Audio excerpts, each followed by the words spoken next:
Bonjour, je suis Pivi Joseph, le financier à votre service. Dans cette vidéo, nous allons aborder un thème très crucial qui est la notion de la gestion de ses finances personnelles.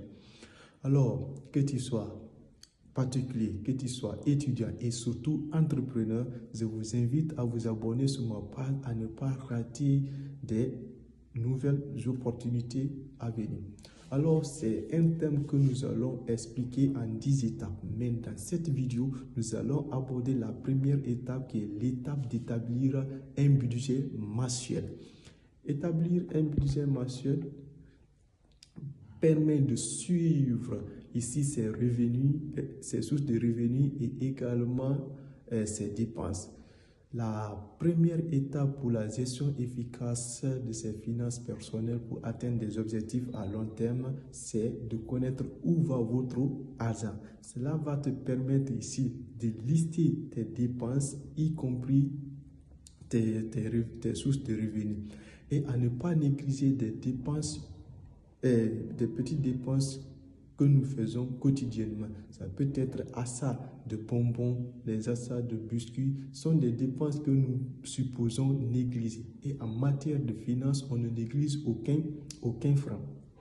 Après cela, nous devons catégoriser nos dépenses. Nos dépenses sont les suivantes, peut-être les suivantes. Les dépenses liées au transport, les dépenses liées au logement, les dépenses liées à l'alimentation qui sont des choses indispensables. Ici, après, une fois que cela est fait, connaissant déjà les dépenses et notre revenu, nous allons calculer un solde qu'on appelle le solde net, ce qui va faire la différence entre nos revenus totaux et également nos dépenses totales.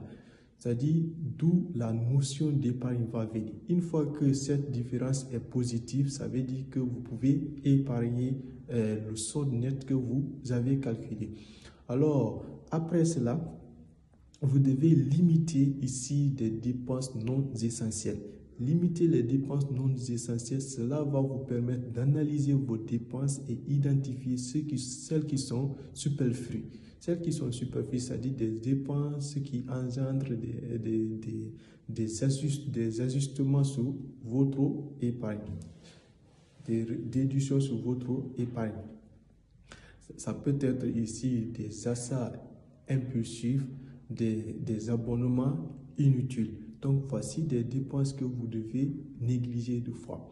Donc, je vous remercie humblement pour votre attention et je vous invite à partager fréquemment cette vidéo pour aussi atteindre des personnes qui ont besoin de ces conseils que je viens de partager, pour soutenir aussi le travail que j'ai commencé. Merci, à bientôt. À la prochaine vidéo, nous allons aborder la deuxième étape. Merci.